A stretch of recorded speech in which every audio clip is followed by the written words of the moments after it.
EVs are a direct wealth transfer from owners of gas-powered vehicles to EV owners, experts say. Well, one expert said, all or nothing EV push is one of the biggest energy blunders we've ever made. And he would know. He's kind of an expert on blunders. But joining me today is Mark from The Tesla Life, who helped me find this gem of an article. And we'll discuss just how bonkers it is. I'm Brian. Welcome to Futurasa. Oh, Mark, this has been an exciting week, but nothing has been more exciting than this real amazing. This is a chocolate ice cream emoji if I've ever seen one. So this expert, he's an expert, Brian Dean Wright, podcast. I mean, he's a podcast host, so right there we got to take him pretty seriously. And a former CIA officer. What does that have to do with anything? I guess, but he does look good in a blue blazer. That means he's serious, Brian. That means he's serious. That's what that means. It means he's got an above average understanding of torture. Hey, did you know that energy experts are warning about numerous potential issues for electric vehicles, including affordability? So first of all, when you hear someone say energy experts, which energy do you imagine that means? What comes to mind?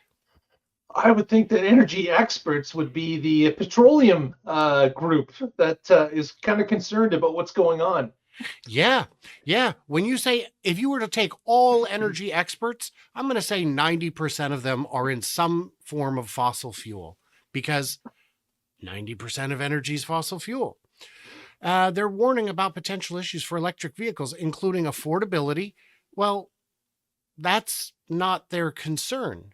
They don't care about affordability. That's why when the cost of producing gas went down and they realized, customers will still pay $3.50 a gallon, the price didn't come down. Yeah.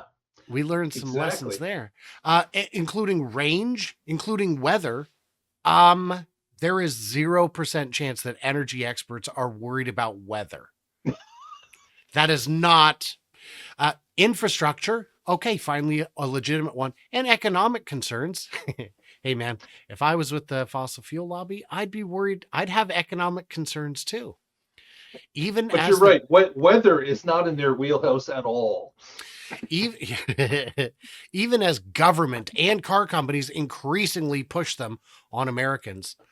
Push. What are we making of this? How much credibility we got This here? is the classic hit piece. That's what this is. It's a group that is just trying to throw anything at the wall to see what sticks against EVs. It's all the classic. If you actually watch the video that's associated with this, he goes into how that weather is an issue, that the wind. He even said the wind is an issue with electric cars. That I've never heard that we have an issue that the cars can't go through wind. I've had it for 6 years now, and I guess I've never run into a windstorm that put it out, but apparently he has. He talked about the Chicago ordeal that happened with cars not charging, not being able to charge because of the cold weather. Just glazes over the issues. It's a classic hit piece, Brian. Like, we've seen these all over the place. See, I thought you were going to say, when you started your sentence with, when you watch this video, I thought it was going to say you get dumber, because it's not worth watching. I'll tell you that. The Chicago thing chapped me at the time, and I covered it quite a bit, because the fact that 3 locations had struggles during a 100-year storm for part of a day doesn't mean that the cars don't work. We can show cars stuck at gas stations in the snow when the power's out too. That's also a thing. And I don't see the same level of concern. He said some people are just so hell-bent on making sure the transition happens, even if that means wrecking the economy. Wow. Won't someone think of those arsenic producers? They have a business model too. In terms of electricity, its reliability, the grid, getting brownouts or blackouts, or economic wreckage by people who otherwise can't afford these new vehicles.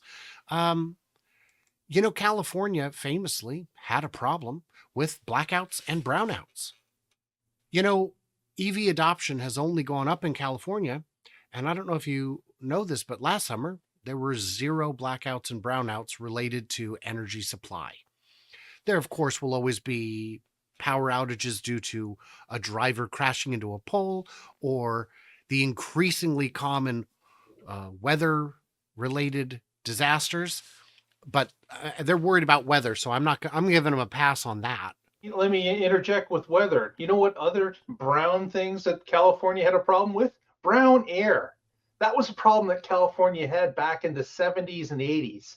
And guess what? It started to clean up when emissions went into play, where they're blocking emissions and the EV revolution had started. Absolutely. California, it used to be when you flew into LA during the day, you would see this brown curtain, this blanket sitting on top of the city. And when you flew into LA at night, you would see the same brown layer. It was a illuminated brown blanket, and you'd land and you'd say, my throat is burning and I don't know why. It was terrible. Exactly. The other thing that Mr. Wright talks about in this article slash video is that the grid can't keep up. That it's failing because of all the electric vehicle charging that's going on, and that of course the grid, of course, is producing more and more pollutants because it's all these coal plants are having to fire up to charge the grid up. Meanwhile, the opposite is true. The grid is getting greener and greener with every day that goes by. Coal at this point has become, at this point, not economically feasible to use because there are other forms of energy generation that are far cheaper and far cleaner. Coal is actually being rooted out of the North American system. For sure.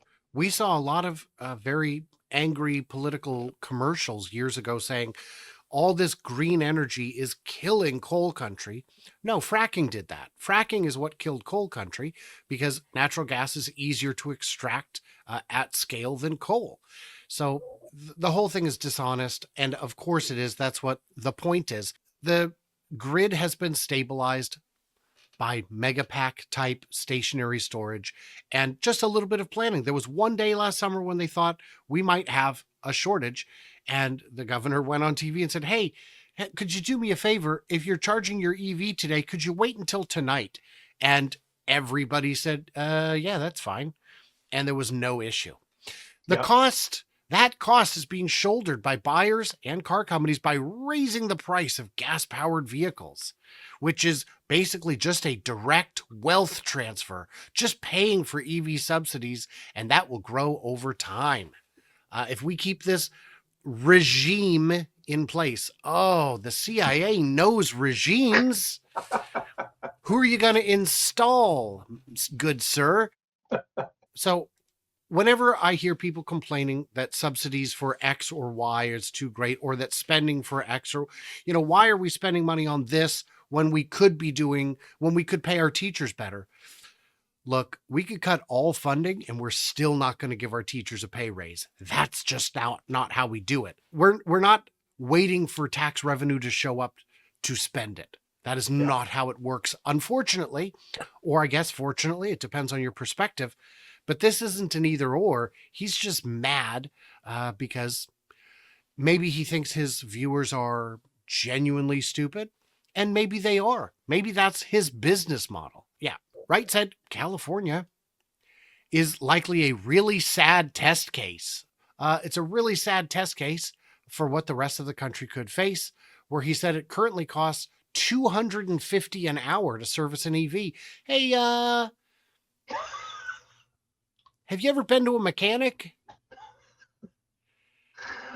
Oh man, that's rich. That is rich on 2 inches as of the scale. It's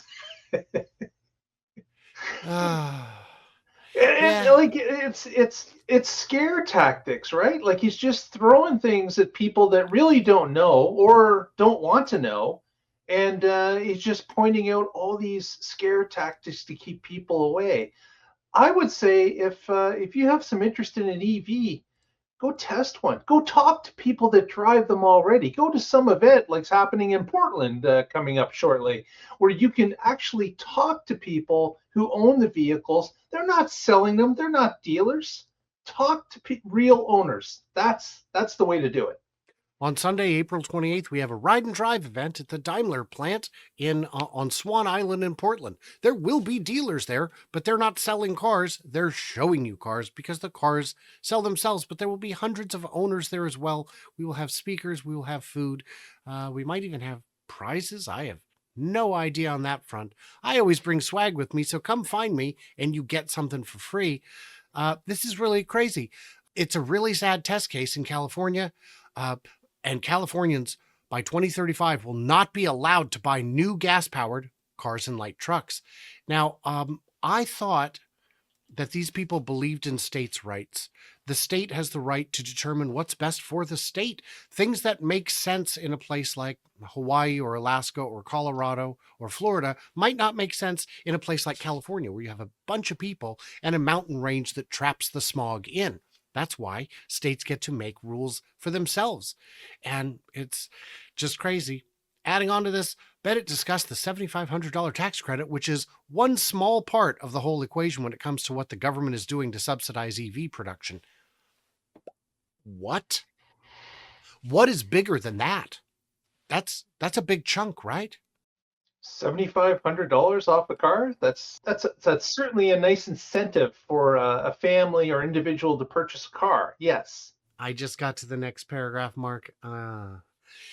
We calculate that if you add on the socialized infrastructure cost, wow, and then in particular add on California's zero emission vehicle mandate, which adds a cost to all of us because the automakers have to pay to produce more EVs in California, and they spread that cost to the whole country.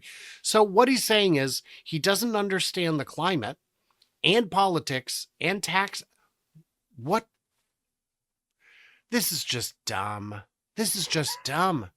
If we continue, you brought this, by the way, guys, Mark brought this article to me, and now I am dumber. If we continue on the current path, because infrastructure just cannot support these government mandates, this is buzzword bingo. I don't want to die, I guess is what I'm saying. I don't want my children's world to be worse. There was a long time where everyone said my children will have it better than me. And we're facing a world where that's just not true anymore. A lot of costs are rising on things that didn't used to be so prohibitively expensive. Core things like housing and food and education and healthcare. And now we've got jackals like this. Unbelievable. I think it's important, Brian, that, yes, this article to us and our viewers is ridiculous. It is absolutely on the fringe ridiculous. But I think it's important to understand that there are some people that are taking this stuff as gospel. This is a news media that they follow, and this is the type of information, this is the type of biased information they're receiving on the subject. Multiple subjects, I would take it, because obviously they're not looking at both sides of the story here at all. They're just pointing out one side, their side, or whoever's paying them to advertise. So it's good to know that these type of things are happening in our country. It's something to be aware of when you're speaking to somebody about EVs at the mall, in the park. It's something to realize that they may be getting their news from something like this, which is so biased that they have no reason except to hate EVs all the time.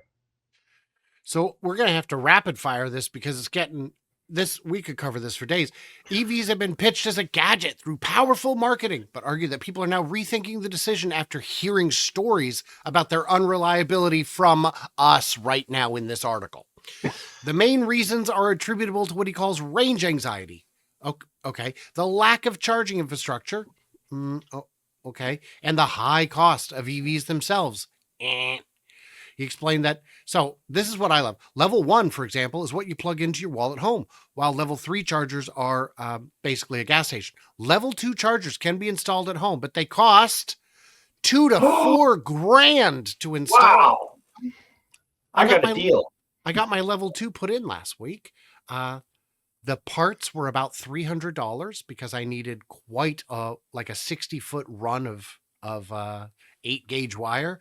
And then the install was another couple $100. So this is, I'm probably at $500-600 for mine. So amazing. I don't know how I managed to get such a bargain of the century. Yeah, he warned that people at their home will still likely face high electricity bills. Guys, you're talking, I'm probably paying for all my driving needs $20 a month, and I'm no longer paying $150 a month for gas. Yep, works out to $2 a day for me. So I'm at 8 cents a kilowatt hour. So we could go through this for days, but it's just, it's so really, truly, and painfully dumb. I would like to share this real quick because, as you know, I rely on my patrons, and the reason I rely on them is because of things like this. Clown O'Dan, happy 5th birthday to all the promises Elon made at Tesla Autonomy Day in 2019. It's just so cynical. And James Stevenson responded, why don't you disclose which Tesla competitors your company takes money from? How is it that Dan O'Clown can afford a Malibu Hills luxury home, a multi-million-dollar home, when I am, to put it politely, in my garage right now, freezing my butt off? And the answer is Green Hills Software has hundreds of clients, including most reputable car companies. It's not a secret. They're on the website. So Dan O'Dowd is extremely well funded. Meanwhile, guys like us, super broke. $1 or $2, $5 every bit helps. You guys, this is how we're able to keep going, because we certainly aren't getting paid by the moneyed interests.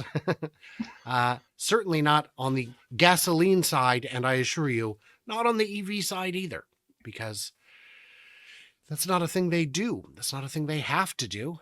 We're in it for the mission either way. But I'm also in it for the groceries, so... So what did we miss? What do we misunderstand? Leave it all in them comments below, and stay tuned, stay juicy, and I cannot wait to hear from you, clever robots, perhaps this Sunday at the Ride and Drive event on Swan Island. Find more at oeva.org.